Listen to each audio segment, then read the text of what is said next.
Assembly ధర్నా Congress assembly ధర్నా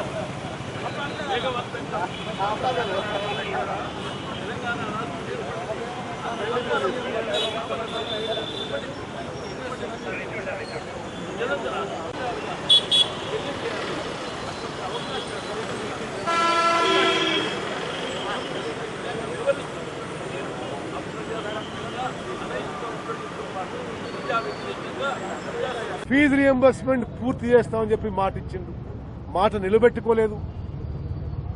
రాష్ట్ర వ్యాప్తంగా రైతు కూలీలకు పేమెంట్ రావడం లేదు. పెద్దలు జాడి అన్నట్టుగా కేంద్ర ప్రభుత్వం నుంచి వచ్చిన 770 కోట్ల ఇన్పుట్ సబ్సిడీ కాంట్రాక్టర్లకు మళ్లించారు. ఒక్క రైతు కూడా చేరలేదు రాష్ట్రంలో. మధ్యాహ్నపు భోజనం బిల్లులు కట్టలేదు, రైతు కూలీల బిల్లు కట్టలేదు, SC ST loan come subsidy స్కీమ్లో కట్టలేదు. ఈ విషయాలు ఎన్ఆర్ఈజీ మీద కట్టలేదు, ఆరోగ్యశ్రీ బిల్లు కట్టరు. ఇవన్నీ అడుగుదామంటే ముఖ్యమంత్రి సమయం ఇవ్వడు, అపాయింట్మెంట్ ఇవ్వడు, శాసనసభ శాసన మండలి పిలువడు. తెలంగాణ రాష్ట్రంలో కేసీఆర్ గారు ప్రజాస్వామ్య కూని చేస్తున్నారని చెప్పి మేము మనం చేస్తున్నాం. మేము డిమాండ్ చేస్తున్నాం, వెంటనే శాసనసభ శాసన మండలి పిలవాలి.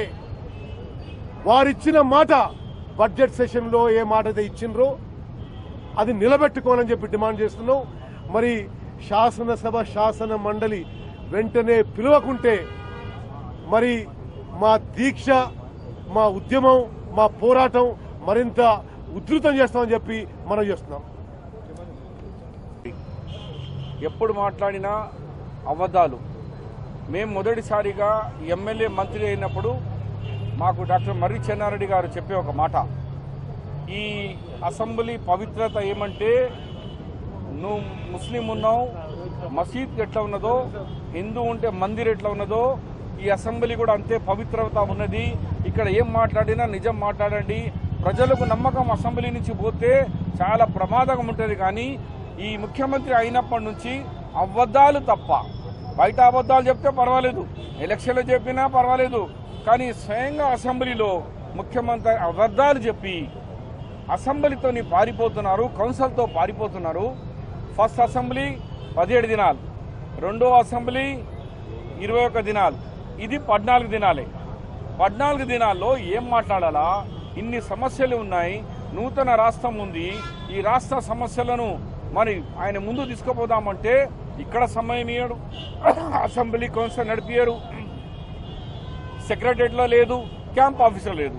ఆ క్యాంప్ ఆఫీసు 500 కోట్ల క్యాంప్ ఆఫీసు, ఆయన ఆఫీసర్లు ఉంటారట. ఎవరు అపోజిషన్ పార్టీ కానీ ఎవరికి కానీ అక్కడ అనుమతి లేదు.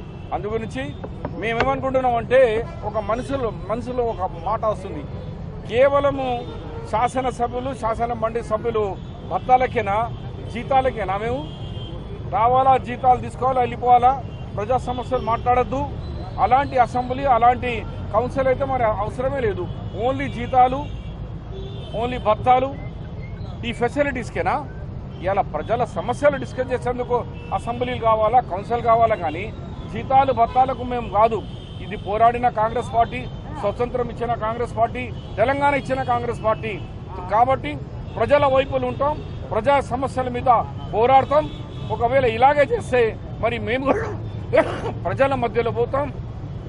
అంత అవసరం ఉంటే ఇక అద్దురా బాబు, మాకు ఈ జీతాలు భత్తాల గురించి మాకు అసెంబ్లీ వద్దు, ఇక వదిలేస్తామన్నట్టు కూడా ఒక ఆలోచన వస్తుంది. ఈ నిర్ణయం కాదు కానీ ఒక ఆలోచన, ఇది ఎందుకు మాకు ప్రజల సమస్య గురించి మాట్లాడుకుంటే ఆ జీతాలు ఎందుకు భత్తాలు ఎందుకు అని డిమాండ్ చేస్తున్నాము. తక్షణమే మీరు అసెంబ్లీ కౌన్సిల్ ఏర్పాటు చేయాలా, డిస్కషన్ చేయాలా.